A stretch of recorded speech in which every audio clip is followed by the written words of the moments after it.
Are your ad campaigns lighting up the dashboard, but not the pipeline? That's Bullspend, and marketers are calling it out in Dashboard Confessions. My boss asked for results, so I opened my dashboard for the only positive-sounding metric I had: impressions. Cut the bull spend. See revenue, not just reach. LinkedIn delivers the highest return on ad spend of major ad networks. Advertise on LinkedIn. Spend $250 on your first campaign and get a $250 credit. Go to linkedin.com/campaign. Terms and conditions apply. Starting a business can seem like a daunting task, unless you have a partner like Shopify. They have the tools you need to start and grow your business. From designing a website to marketing to selling and beyond, Shopify can help with everything you need. There's a reason millions of companies like Mattel, Heinz, and Allbirds continue to trust and use them. With Shopify on your side, turn your big business idea into... Sign up for your $1 per month trial at shopify.com/special offer. 400 años, ese es el número. 400 años sin una voz, sin un profeta, sin un sueño, sin una zarza ardiente, sin un ángel, sin una sola palabra del cielo. La Biblia termina el Antiguo Testamento con Malaquías, y la siguiente vez que Dios abre la boca es cuando un ángel se le aparece a un sacerdote anciano llamado Zacarías para anunciarle el nacimiento de Juan el Bautista. Entre esos dos momentos, 400 años de un silencio tan profundo que los rabinos lo llamaron el tiempo en que el cielo se cerró. Y la mayoría de pastores te enseñan que eso fue un castigo, que Dios se enojó con Israel y dejó de hablar, que fue un paréntesis, una pausa, un vacío, punto. Siguiente tema, pasemos a Mateo. Pero hay algo que casi nadie te ha enseñado, algo que cuando lo descubres te cambia para siempre la forma en que lees tu Biblia, y es esto: esa no fue la primera vez que Dios se quedó en silencio durante 400 años. Ya lo había hecho antes. Y el patrón que emerge cuando pones las dos veces lado a lado es tan preciso, tan simétrico, tan imposible de ser coincidencia, que lo único que te queda es sentarte y reconsiderar todo lo que creías saber sobre el silencio de Dios. Hoy vamos a abrir las dos ventanas al mismo tiempo, los dos silencios, los dos períodos de 400 años.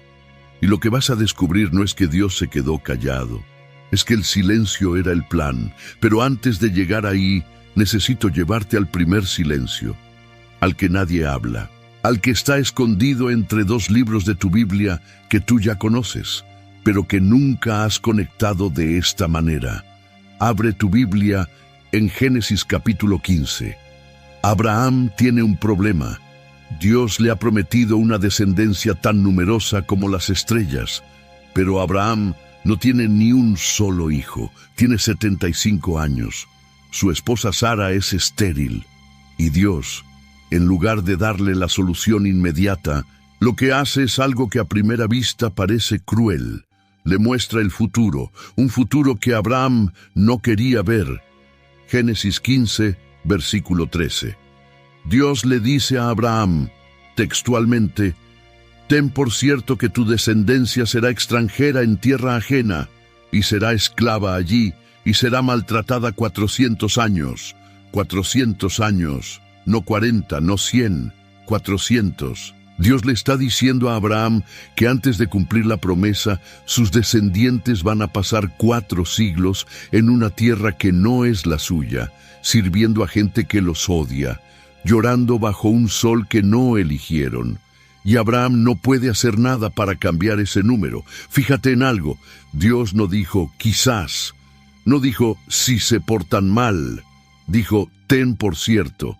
Esto va a pasar, es un decreto, y ese decreto incluye un silencio, porque desde el momento en que la familia de Jacob baja a Egipto hasta el momento en que Moisés se encuentra con la zarza ardiente, la Biblia no registra una sola comunicación directa de Dios con su pueblo, ni una. Piénsalo un segundo, José muere en Génesis 50, Moisés aparece en Éxodo 2. Entre esos dos puntos hay un vacío narrativo que la Biblia cruza en apenas 5 versículos. 5 versículos para cubrir 400 años de historia humana. Y en esos 5 versículos, Éxodo capítulo 1, versículos 6 al 8, lo único que se nos dice es que José murió, que los israelitas se multiplicaron y que se levantó un nuevo faraón que no conocía a José. Eso es todo. 400 años resumidos en 3 hechos, sin profetas, sin ángeles, sin sueños, sin nada. Y ahora quiero que te pongas en la piel de un israelita de la 3ª generación en Egipto. Tu abuelo todavía recordaba a alguien que conoció a alguien que había conocido a José, pero tú no. Para ti, José es una leyenda, una historia que tu padre te contaba de noche mientras los dos amasaban barro para los ladrillos del faraón. Sabes que hay una promesa. Sabes que Dios le dijo algo a un hombre llamado Abraham, pero esa promesa tiene 400 años de polvo encima. Y cada mañana que te levantas y te ponen un látigo en la espalda, la promesa se siente más lejana, más irreal, más como un cuento. El sol de Egipto te aplasta desde las 6 de la mañana. Tienes las manos agrietadas de mezclar paja con barro. Tu espalda tiene cicatrices que ya ni sientes. Y mientras arrastras otro ladrillo hacia la pirámide de almacenamiento del faraón, miras al cielo y le preguntas al Dios de tus antepasados, ¿sigues ahí?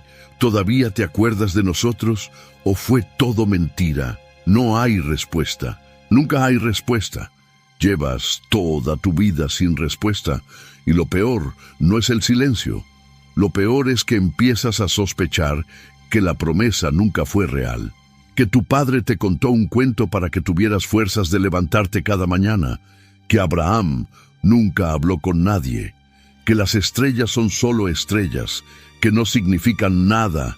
Éxodo capítulo 6, versículo 9. Captura esa desesperación con una frase que me parte el corazón cada vez que la leo.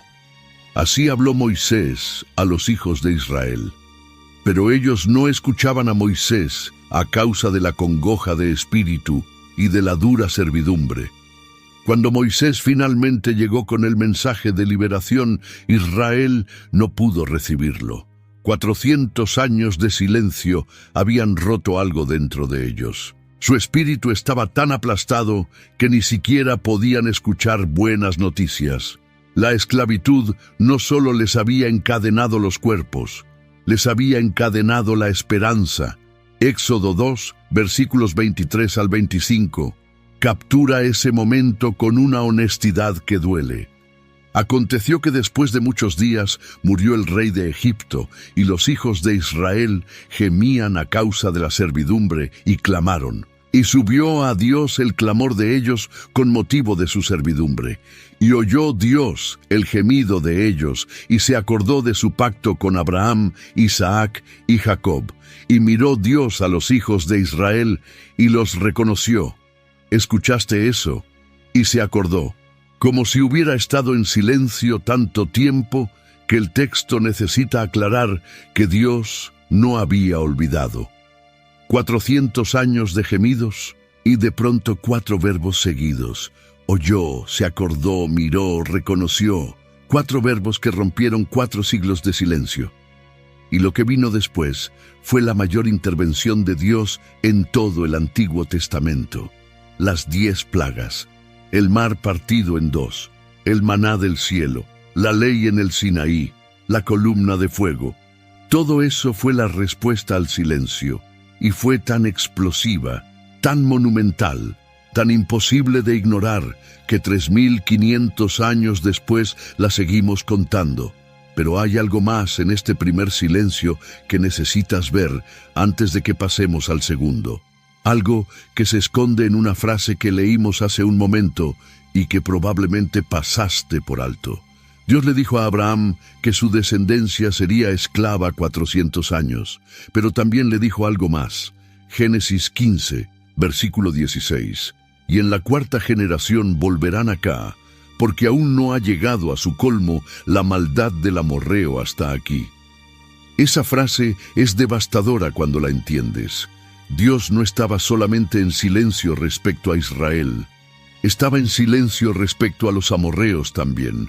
Mientras Israel sufría en Egipto, los amorreos estaban llenando la copa de su maldad en la tierra prometida. Y Dios estaba dejando que ambos procesos maduraran al mismo tiempo. El sufrimiento de Israel y la maldad de los amorreos tenían que llegar a su punto exacto para que la intervención fuera completa. Si Dios hubiera actuado 200 años antes, Israel no habría estado listo. Si hubiera actuado 200 años después, los amorreos ya habrían destruido todo. El silencio tenía un reloj. Y el reloj era perfecto, guarda esto, porque es exactamente lo mismo que vas a ver en el segundo silencio, exactamente. Y cuando lo veas, se te va a erizar la piel. Ahora saltemos 3000 años hacia adelante. Estamos en Jerusalén. Es aproximadamente el año 430 a.C. Y hay un hombre hablando. Se llama Malaquías. Es el último profeta del Antiguo Testamento. Y lo que está a punto de decir son las últimas palabras que Dios va a pronunciar a través de un profeta durante los próximos 400 años. Las últimas. Malaquías no sabe que es el último. Ningún profeta sabe cuándo el cielo se va a cerrar. Pero hay algo fascinante en el contexto de Malaquías que necesitas entender. Israel acaba de regresar del exilio en Babilonia. Han reconstruido el templo, aunque es una versión inferior al de Salomón, tan inferior que los ancianos que recordaban el primer templo lloraron al ver el segundo, según Esdras 3:12. Y en vez de vivir en gratitud por el regreso, el pueblo ha caído en una apatía espiritual profunda. Los sacerdotes ofrecen animales enfermos y defectuosos en el altar. Malaquías 1:8. El pueblo no paga los diezmos. Malaquías 3:8. Hay divorcios por conveniencia. Malaquías 2:16. La frase que mejor describe el estado espiritual de Israel en ese momento es la que Dios mismo pronuncia en Malaquías 1:10. ¿Quién también hay de vosotros que cierre las puertas o alumbre mi altar de balde? Dios está pidiendo que alguien cierre las puertas del templo. Prefiere un templo cerrado a un templo con adoración vacía. Y esa es la atmósfera en la que Malaquías pronuncia las últimas palabras proféticas del Antiguo Testamento.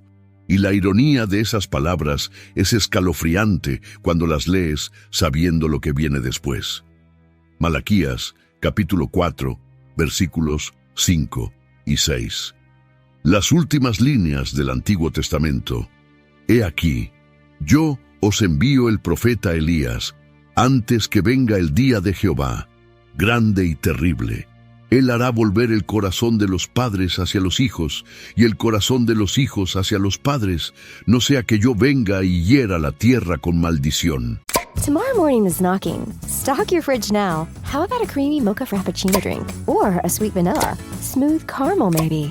Or a white chocolate mocha? Whichever you choose, delicious coffee awaits. Find Starbucks Frappuccino drinks wherever you buy your groceries. Las últimas palabras del Antiguo Testamento son una promesa y una advertencia.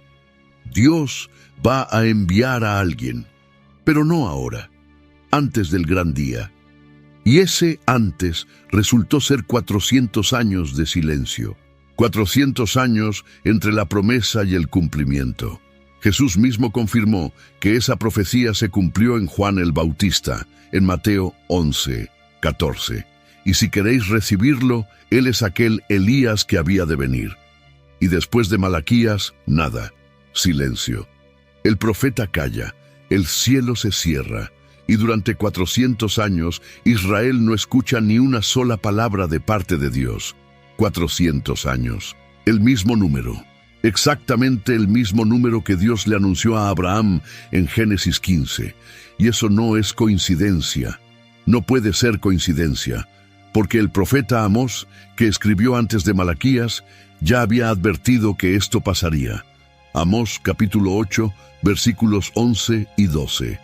He aquí, vienen días, dice Jehová el Señor, en los cuales enviaré hambre a la tierra, no hambre de pan, ni sed de agua, sino de oír la palabra de Jehová. e irán errantes de mar a mar, desde el norte hasta el oriente, discurrirán buscando palabra de Jehová, y no la hallarán. Hambre de oír la palabra. Eso es exactamente lo que pasó. Y ahora quiero que entiendas qué se sintió vivir en ese hambre. Imagina que eres un judío devoto en Jerusalén, año 300 antes de Cristo. Has crecido escuchando los rollos de los profetas. Sabes que Dios habló a Isaías, a Jeremías, a Ezequiel, a Daniel. Sabes que hubo un tiempo en que el cielo estaba abierto y la voz de Dios se oía a través de hombres que caminaban entre el pueblo. Pero tú nunca has vivido eso.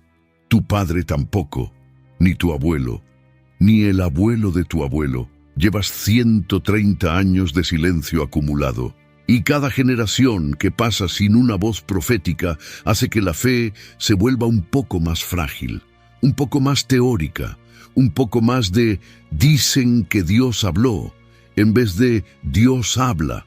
Si esto te está haciendo pensar en algo de tu propia vida, guárdalo, porque vamos a volver a eso al final. Y lo que voy a decirte entonces va a conectar de una forma que no te esperas. Ahora, aquí es donde la historia se vuelve extraordinaria, porque durante esos 400 años entre Malaquías y Juan el Bautista, el mundo no se detuvo. Todo lo contrario, el mundo cambió más rápido y más radicalmente que en cualquier otro período de la historia antigua. Y cada uno de esos cambios, cuando los miras con los ojos abiertos, resulta ser una pieza de un rompecabezas que solo tiene sentido cuando ves la imagen completa. Empecemos por el principio. Cuando Malaquías pronuncia sus últimas palabras alrededor del 430 a.C., Israel está bajo el dominio del imperio persa. Los persas habían conquistado Babilonia en el 539 a.C., y el rey Ciro había emitido un decreto permitiendo a los judíos regresar a su tierra. Eso lo encuentras en Esdras, capítulo 1, versículos 1 al 4. Ciro, un rey pagano, cumpliendo sin saberlo una profecía que Isaías había escrito 150 años antes, en Isaías 44, versículo 28, donde Dios llama a Ciro por su nombre y dice que él reconstruirá Jerusalén. Pero lo que casi nadie nota es esto.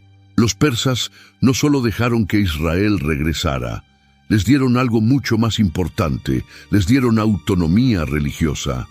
Bajo el dominio persa, los judíos podían adorar libremente, mantener sus tradiciones, leer sus escrituras, practicar su fe.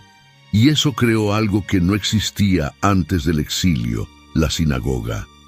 Antes de Babilonia, los judíos adoraban en el templo de Jerusalén, solo ahí. Pero durante el exilio, al no tener templo, empezaron a reunirse en casas y salones para leer la Torá juntos.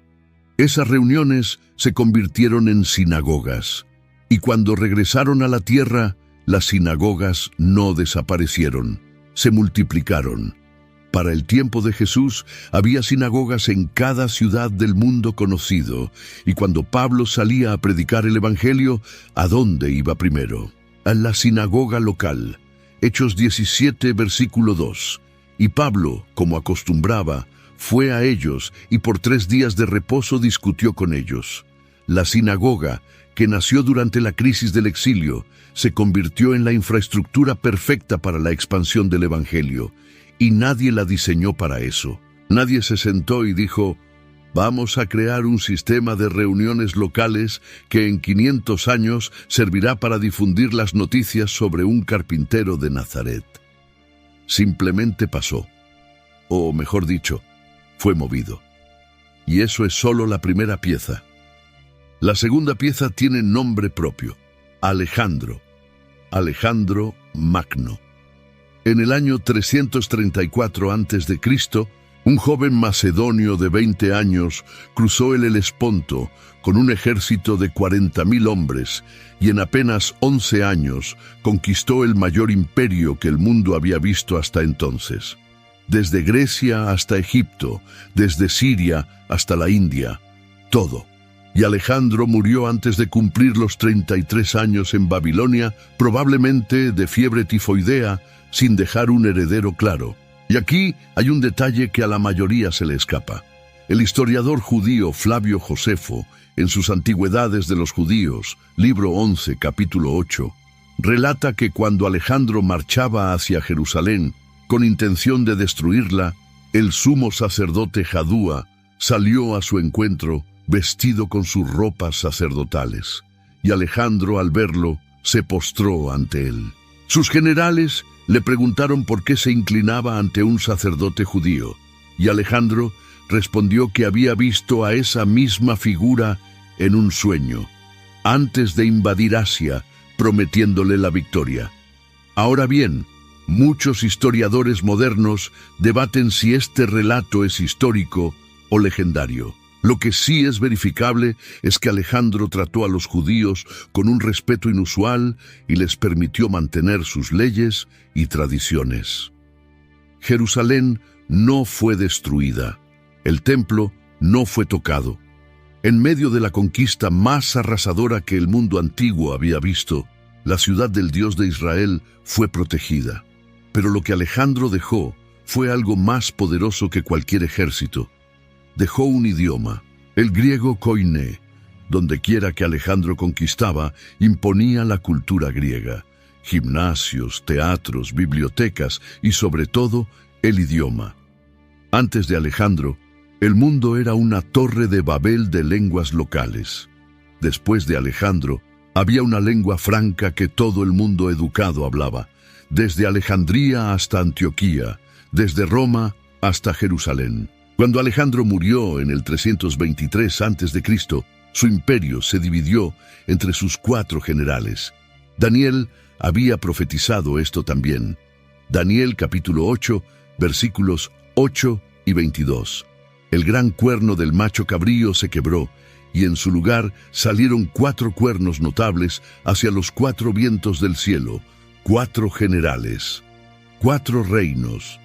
Ptolomeo se quedó con Egipto, Seleuco con Siria y Mesopotamia, Casandro con Macedonia, Lisímaco con Tracia y Asia Menor, y Judea quedó atrapada en el medio, primero bajo los Ptolomeos y después bajo los Seleucidas, como un grano de trigo entre 2 piedras de molino.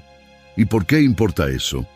Porque el Nuevo Testamento fue escrito en griego koiné, no en hebreo, no en arameo, en griego, el idioma que Alejandro sembró por todo el mundo conquistado. Pablo podía escribir una carta a los romanos en griego y ser entendido. Lucas podía escribir su evangelio en griego y cualquier persona educada del imperio podía leerlo. El evangelio no necesitó traductores para alcanzar el mundo conocido. El idioma ya estaba puesto, como una autopista lingüística esperando el mensaje que iba a circular por ella. Pero hay algo todavía más sorprendente que pasó con ese idioma, y es la tercera pieza del rompecabezas. Alrededor del año 280 a.C., en la ciudad de Alejandría, Egipto, el rey Ptolomeo II Filadelfo hizo algo que cambió la historia para siempre. Convocó a un grupo de 72 eruditos judíos y les encargó traducir las escrituras hebreas al griego. El resultado fue la Septuaginta, la primera traducción completa del Antiguo Testamento a otro idioma, y esa traducción se convirtió en la Biblia del mundo antiguo. La tradición rabínica, registrada en la carta de Aristeas, dice que los 72 traductores fueron colocados en celdas separadas y cada uno produjo una traducción idéntica. Sea o no literal ese relato, lo que sí es histórico es que la Septuaginta se completó en Alejandría durante el siglo III a.C. y que se convirtió en la versión de las escrituras más leída del mundo antiguo. Tan leída que cuando los apóstoles citaban el Antiguo Testamento en el Nuevo Testamento, la mayoría de las veces citaban la Septuaginta, no el texto hebreo original. Piénsalo.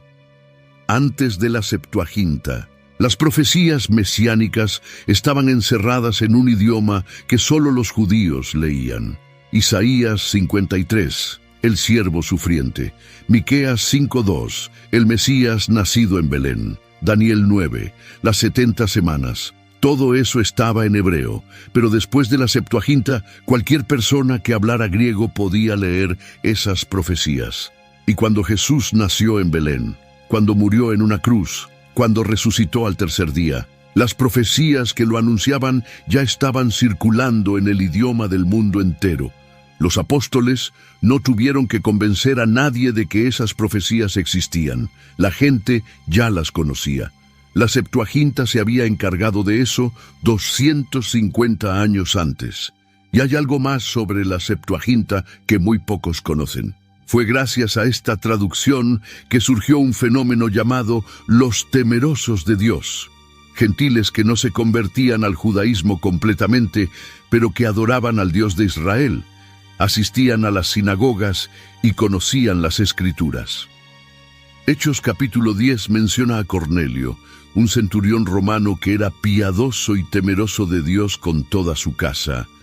Hechos capítulo 13, versículo 26, Pablo se dirige en la sinagoga de Antioquía a los que entre vosotros teméis a Dios.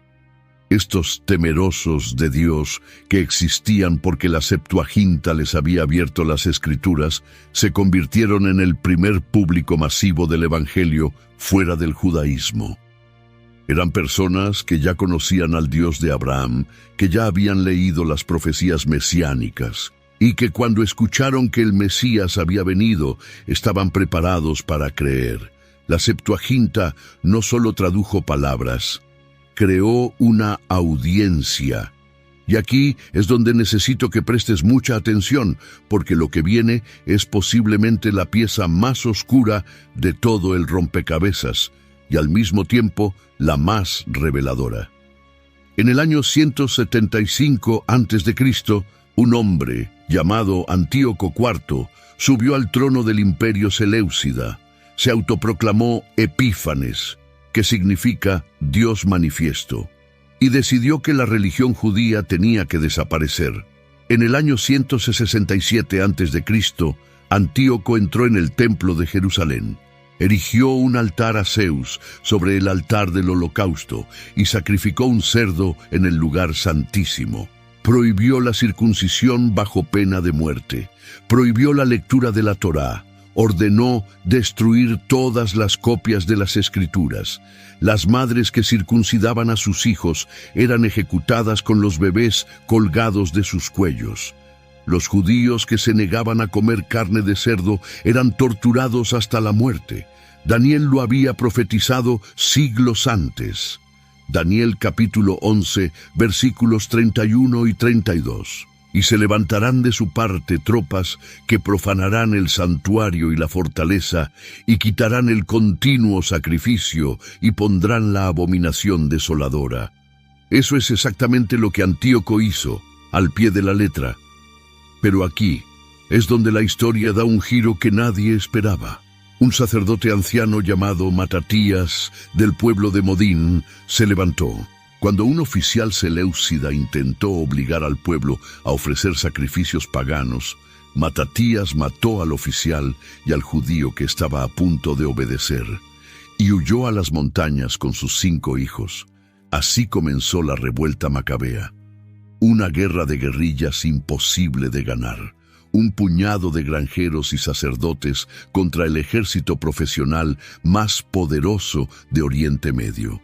Y ganaron. En el año 164 a.C., Judas Macabeo, hijo de Matatías, reconquistó Jerusalén, purificó el templo y restauró el altar. Esa victoria se celebra hasta el día de hoy. Se llama Hanukkah, y Jesús mismo la reconoció. Juan capítulo 10, versículo 22. Se celebraba en Jerusalén la fiesta de la dedicación. Era invierno. Jesús estaba en el templo durante Hanukkah, caminando por el pórtico de Salomón, en una fiesta que no existía en el Antiguo Testamento, en una fiesta que nació durante el supuesto silencio de Dios. Y eso debería hacer que te detengas un momento. Porque si Dios realmente estaba en silencio, si realmente había abandonado a Israel, Entonces, ¿cómo explicas que un grupo de granjeros haya derrotado al imperio más poderoso de su tiempo y haya restaurado el templo? ¿Cómo explicas que la fe judía sobrevivió al intento más brutal de exterminarla? La revuelta macabea no tiene explicación militar lógica, y sin embargo pasó durante el silencio, en medio del silencio. Si esto está empezando a cambiar la forma en que ves las cosas, comparte este video con alguien que necesite escucharlo, porque lo que viene es aún más fuerte. Después de los macabeos, Israel tuvo aproximadamente 80 años de independencia bajo la dinastía asmonea. Pero esa independencia se corrompió rápidamente. Los asmoneos eran sacerdotes que se autoproclamaron reyes, algo que la ley de Moisés no permitía porque la monarquía pertenecía a la tribu de Judá y el sacerdocio a la tribu de Leví. Mezclar ambos roles era una violación directa del orden establecido por Dios, y esa corrupción produjo las luchas internas que eventualmente abrieron la puerta a la siguiente pieza del rompecabezas, Roma. En el año 63 a.C., el general romano Pompeyo entró en Jerusalén, aprovechando una guerra civil entre dos hermanos asmoneos que se disputaban el trono. Pompeyo tomó la ciudad, entró en el templo, incluso entró en el lugar santísimo, y desde ese momento Israel pasó a ser una provincia del Imperio Romano. Y aquí la mayoría de predicadores te dice que Roma fue la tragedia final, el último clavo en el ataúd de la esperanza judía. Pero cuando miras lo que Roma realmente trajo al mundo, la tragedia se transforma en algo completamente diferente. Roma construyó un sistema de caminos que conectaba todo el imperio. Más de 80.000 kilómetros de vías pavimentadas que iban desde Britania hasta Mesopotamia, desde Hispania hasta el norte de África. Y esos caminos, construidos para mover legiones, se convirtieron en las rutas exactas por las que Pablo, Pedro, Bernabé, Silas y decenas de misioneros anónimos llevaron el evangelio al mundo conocido. Cada ciudad que Pablo visitó en sus viajes misioneros estaba conectada por caminos romanos. Cada carta que escribió viajó por el sistema postal romano. La logística del imperio más poderoso de la tierra se convirtió en la logística de la expansión cristiana. Pero Roma no solo construyó caminos, estableció la Pax Romana. Desde el año 27 a.C., cuando Augusto se convirtió en emperador, el mundo mediterráneo vivió un periodo de paz sin precedentes. No una paz perfecta, pero sí una estabilidad suficiente como para que una persona pudiera viajar desde Jerusalén hasta Roma sin encontrar una guerra en el camino. Antes de Roma, eso era imposible. Cada reino tenía sus fronteras, sus ejércitos, sus conflictos. Pero bajo la Pax Romana, el mundo se convirtió en un espacio abierto, y el Evangelio necesitaba exactamente eso, un espacio abierto para correr. Y hay un dato más sobre Roma que casi nunca se menciona en este contexto. Roma tenía un sistema legal que protegía ciertas religiones reconocidas. El judaísmo era una de ellas. Los judíos tenían permiso legal para practicar su fe, reunirse en sinagogas y mantener sus tradiciones en cualquier parte del imperio. Y cuando el cristianismo nació como una rama del judaísmo, inicialmente disfrutó de esa misma protección legal.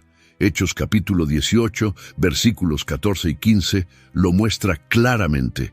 Cuando los judíos de Corinto acusaron a Pablo ante el procónsul Galión, Galión los despidió diciendo que era un asunto religioso interno y que Roma no intervenía en esas cosas. Esa protección le dio al cristianismo una ventana de tiempo crucial para establecerse antes de que las persecuciones imperiales comenzaran. ¿Estás viendo lo que yo estoy viendo? Sinagoga, idioma griego, Septuaginta, supervivencia macabea, caminos romanos, Pax Romana, protección legal, cada pieza puesta en su lugar durante los 400 años de supuesto silencio. Cada pieza colocada por un imperio diferente, cada imperio creyendo que estaba cumpliendo su propia agenda, y cada uno, sin saberlo, construyendo la infraestructura exacta que Dios necesitaba para el momento más importante de la historia humana. Pero hay una pieza más, y es quizás la más inquietante de todas. Durante esos 400 años, la expectativa mesiánica llegó a niveles que nunca antes había alcanzado.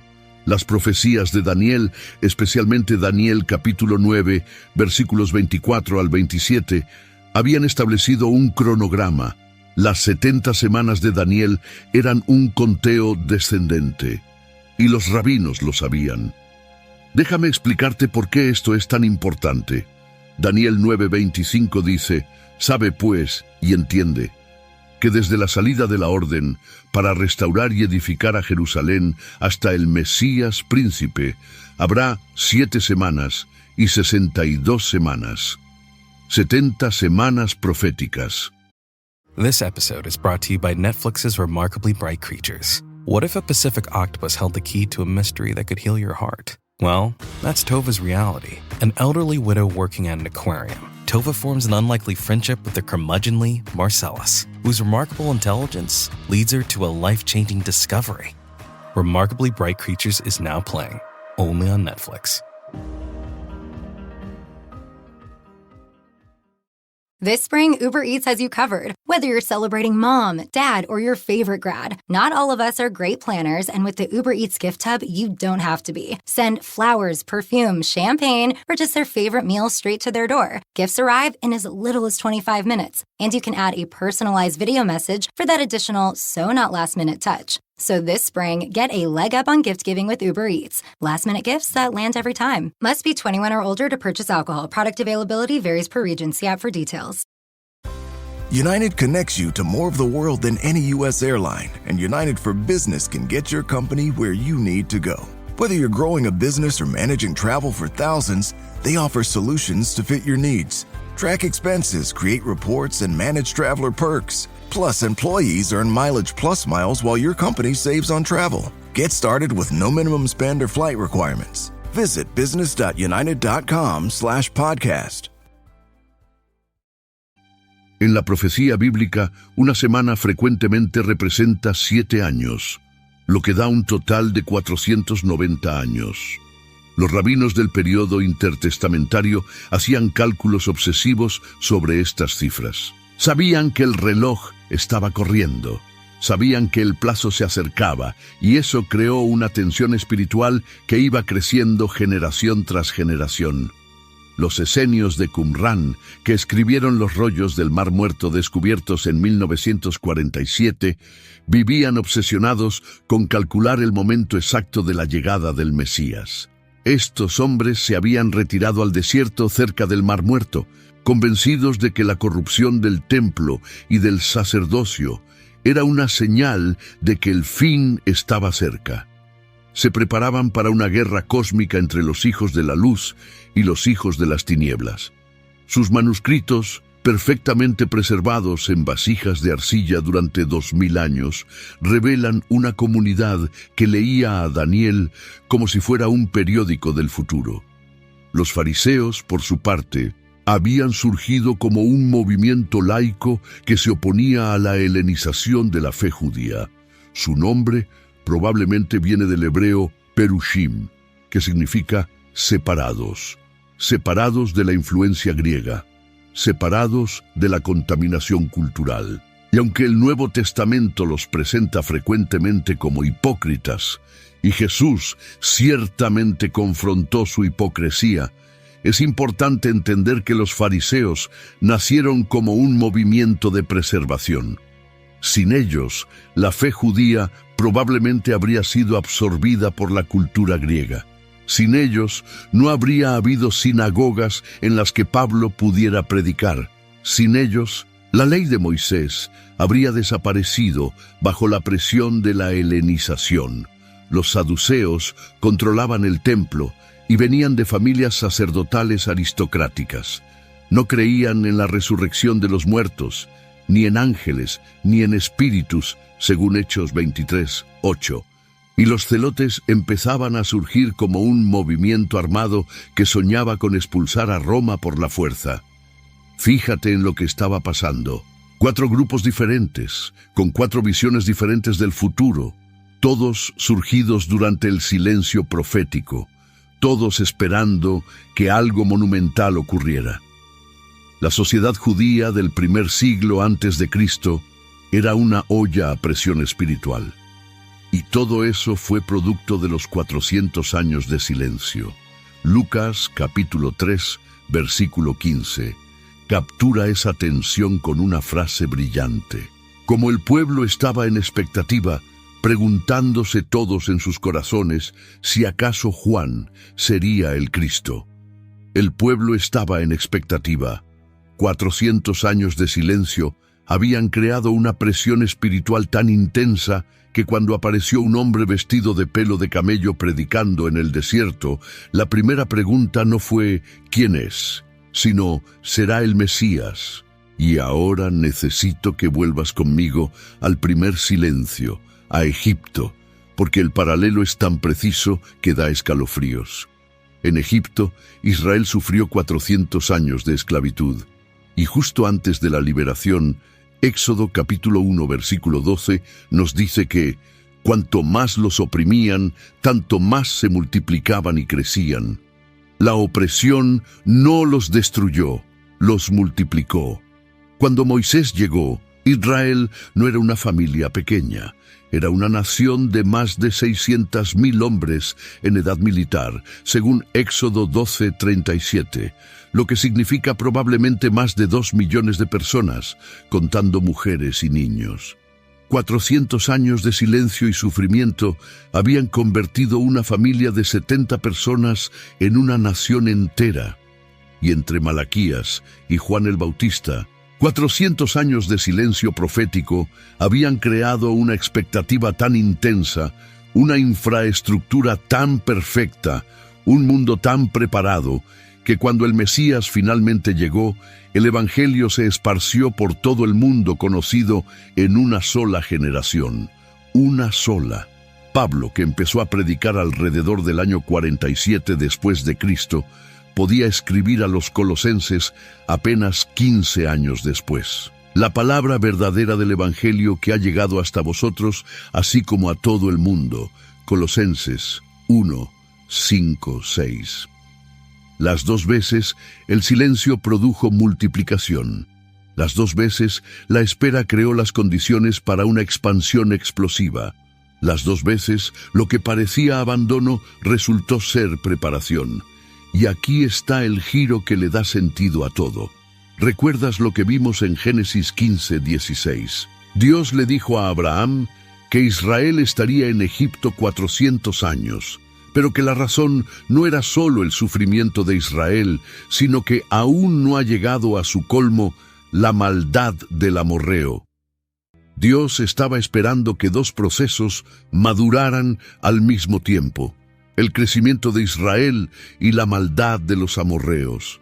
Cuando ambos llegaron a su punto exacto, Dios actuó. Ahora mira el segundo silencio con los mismos ojos. Durante los 400 años, entre Malaquías y Juan el Bautista, Dios no solo estaba preparando la infraestructura para el Evangelio, estaba esperando que la condición espiritual del mundo llegara a su punto exacto. Pablo lo describe en Romanos capítulo 1, versículos 21 al 25. El mundo había llegado al fondo de la idolatría, de la sabiduría vacía, de la religión sin contenido. Los griegos tenían filosofía, pero no tenían esperanza. Los romanos tenían poder, pero no tenían paz interior. Los judíos tenían la ley, pero estaban aplastados bajo la carga de las tradiciones humanas que los fariseos habían añadido. El mundo entero estaba hambriento, y fue exactamente en ese punto de hambre máxima cuando Gálatas 4, versículo 4, se cumplió. Pero cuando vino el cumplimiento del tiempo, Dios envió a su Hijo, nacido de mujer y nacido bajo la ley. la plenitud del tiempo, no antes, no después, en el momento exacto, cuando cada pieza del rompecabezas estaba en su lugar, cuando el idioma estaba puesto, los caminos estaban construidos, las escrituras estaban traducidas, las sinagogas estaban esparcidas por el mundo, la expectativa estaba al máximo y el hambre espiritual era insoportable. En ese momento exacto, en un pueblito irrelevante llamado Belén, un bebé lloró por primera vez. Y el silencio se rompió. Pero fíjate en cómo se rompió. No se rompió con un ejército, no se rompió con un terremoto, no se rompió con fuego del cielo, se rompió con un llanto, el llanto de un recién nacido en un pesebre. Lucas 2, versículos 6 y 7, y aconteció que estando ellos allí, se cumplieron los días de su alumbramiento, y dio a luz a su hijo primogénito, y lo envolvió en pañales, y lo acostó en un pesebre, porque no había lugar para ellos en el mesón. 400 años de silencio cósmico terminados por el llanto de un bebé en un establo. Imperios levantados y derribados, idiomas esparcidos por continentes enteros, ejércitos marchando, filósofos debatiendo, traductores trabajando, macabeos muriendo, caminos siendo pavimentados, y todo eso convergiendo en un pesebre, en una aldea que ni siquiera aparecía en los mapas importantes de la época. Miqueas lo había profetizado 700 años antes. Miqueas 5, versículo 2. Pero tú, Belén Efrata, pequeña para estar entre las familias de Judá, de ti me saldrá el que será Señor en Israel, y sus salidas son desde el principio, desde los días de la eternidad. Pequeña para estar entre las familias de Judá. Dios eligió lo insignificante para romper el silencio más largo de la historia. Y eso, por sí solo, ya debería decirte algo sobre cómo Dios trabaja. Y la forma en que se rompió es la parte más hermosa de toda esta historia. Lucas capítulo 1. Un sacerdote anciano llamado Zacarías está en el templo. Es su turno de quemar incienso en el lugar santo. Ha esperado toda su vida para este momento. El incienso se quemaba 2 veces al día en el templo y había tantos sacerdotes que a muchos les tocaba solo una vez en toda su vida. Este era el momento de Zacarías, su única oportunidad de estar solo delante de Dios en el lugar más sagrado accesible para un sacerdote. El lugar santo no era un salón grande, era una habitación de aproximadamente 9 metros de largo por 9 de ancho, según las medidas del templo de Herodes. Paredes de piedra cubiertas de oro, el candelabro de 7 brazos a un lado, la mesa de los panes de la proposición al otro, y al fondo el altar del incienso, justo frente al velo que separaba el lugar santo del lugar santísimo, donde nadie entraba excepto el sumo sacerdote una vez al año. Zacarías está ahí, solo, con el incienso humeando entre sus manos. Afuera, el pueblo entero está orando. Lucas 1, versículo 10. Y toda la multitud del pueblo estaba fuera orando a la hora del incienso. Y Zacarías lleva un peso que la multitud no ve. Él y su esposa Elizabeth no tienen hijos. Lucas dice que ambos eran de edad avanzada. En la cultura judía, no tener hijos no era solo una tristeza personal, era una vergüenza social, era interpretado como una señal de que Dios no te había bendecido. Zacarías lleva décadas cargando esa vergüenza en silencio, silencio personal y silencio nacional, los dos al mismo tiempo. Zacarías representa a todo Israel en ese momento, un hombre que ora y no recibe respuesta. Un pueblo que clama y no escucha nada. Un sacerdote en un templo que lleva 400 años sin escuchar una voz profética. Y entonces, Lucas 1, versículo 11. Y se le apareció un ángel del Señor, puesto en pie a la derecha del altar del incienso. 400 años de silencio rotos en un segundo. En el templo, frente al altar, con un ángel que le dice: Tu oración ha sido escuchada. Tu esposa va a tener un hijo, y ese hijo va a preparar el camino para el Mesías. Zacarías no podía creerlo. Lucas 1, versículo 18. ¿En qué conoceré esto? Porque yo soy viejo, y mi mujer es de edad avanzada. Y el ángel le respondió, yo soy Gabriel, que estoy delante de Dios. Gabriel, el mismo ángel que había hablado a Daniel 500 años antes. Daniel 9, versículo 21. El último ángel que había traído un mensaje profético antes del silencio era el primero en traer un mensaje después del silencio. El mismo Gabriel. Como si Dios quisiera decir, yo no fui a ningún lado. El mensajero que envié al último profeta antes del silencio es el mismo que estoy enviando ahora que el silencio termina. La conversación nunca se interrumpió, solo hubo una pausa. Y si eso no te eriza la piel, lo que sigue lo hará. Fíjate en el paralelo final. En el primer silencio, en Egipto, Dios rompió el silencio con Moisés, un hombre que tartamudeaba. Éxodo 4:10. Un hombre que no sabía hablar. Dios rompió 400 años de silencio a través de alguien que no tenía palabras. En el segundo silencio, entre Malaquías y el Nuevo Testamento, Dios rompió el silencio con Zacarías, un hombre al que el ángel dejó mudo. Lucas 1, versículo 20. Y ahora quedarás mudo y no podrás hablar hasta el día en que esto se haga. Dios rompió 400 años de silencio a través de un hombre al que le quitó la voz. Las dos veces, el instrumento que Dios eligió para terminar el silencio era alguien que no podía hablar, como si Dios estuviera dejando absolutamente claro que el poder no estaba en la voz humana, sino en la palabra divina. Moisés tartamudeaba, pero liberó a una nación. Zacarías estaba mudo, pero su hijo Juan preparó el camino para Cristo. Si sientes que esto está cambiando algo dentro de ti, si sientes que estás viendo la Biblia de una manera que nunca la habías visto, dale like a este video y suscríbete, porque cada semana exploramos la Biblia a esta profundidad.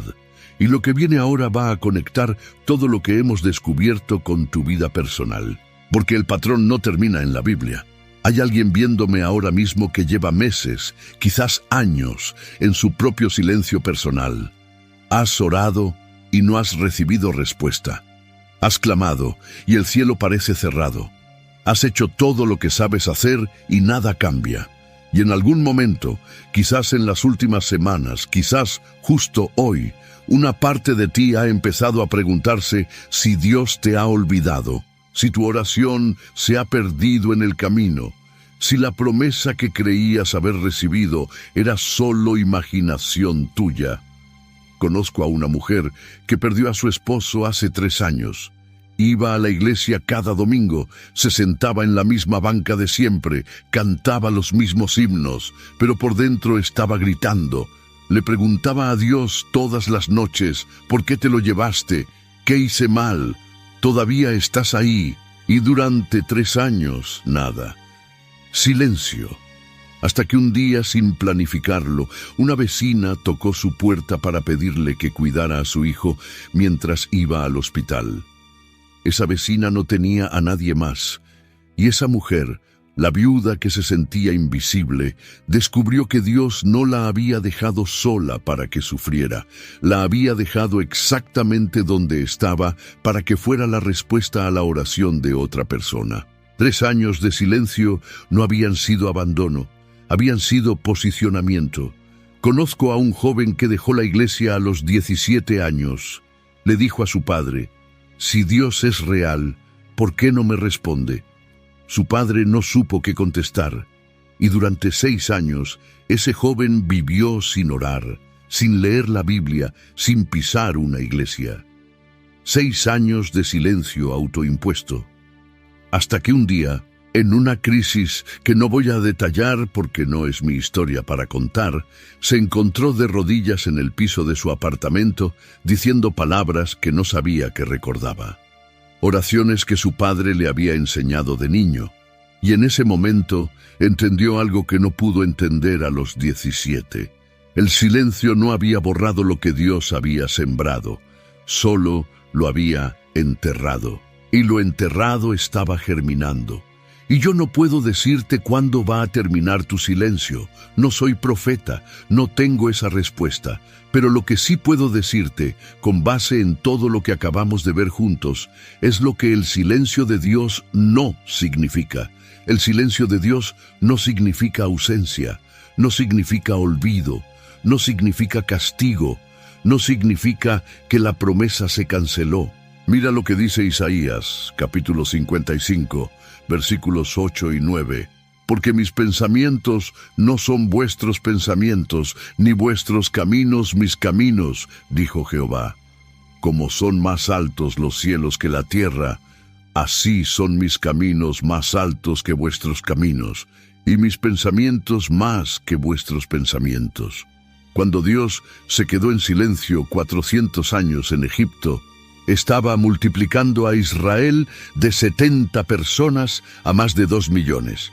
Cuando Dios se quedó en silencio 400 años entre Malaquías y Juan el Bautista, estaba construyendo un idioma universal, una red de caminos, una traducción de las Escrituras, una infraestructura legal y una expectativa espiritual que hicieran posible que el Evangelio alcanzara al mundo entero en una generación.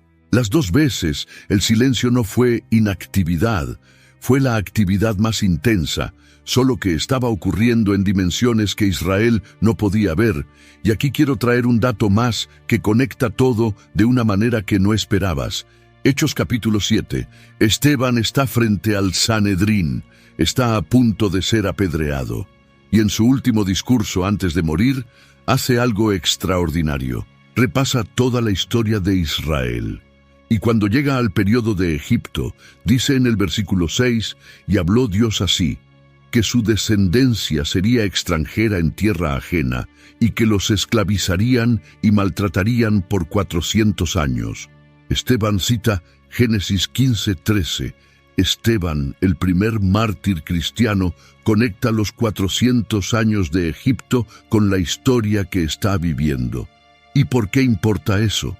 Porque Esteban está hablando frente a los mismos líderes religiosos que acaban de rechazar al Mesías, frente a los hombres que acaban de salir de 400 años de silencio, que vieron a Dios romper ese silencio con Jesús y que decidieron crucificarlo. Esteban les está diciendo, esto ya pasó antes, ya rechazaron a Moisés la primera vez también, Hechos 7, versículo 35. A este Moisés, a quien habían rechazado diciendo, ¿quién te ha puesto por gobernante y juez? A este lo envió Dios como gobernante y libertador. I sold my car in Carvana last night. Well, that's cool. No, you don't understand. It went perfectly. Real offer, down to the penny. They're picking it up tomorrow. Nothing went wrong. So, what's the problem? That is the problem. Nothing in my life goes as smoothly. I'm waiting for the catch. Maybe there's no catch. That's exactly what a catch would want me to think. Wow, you need to relax. I need to knock on wood. Do we have wood? Is this table wood?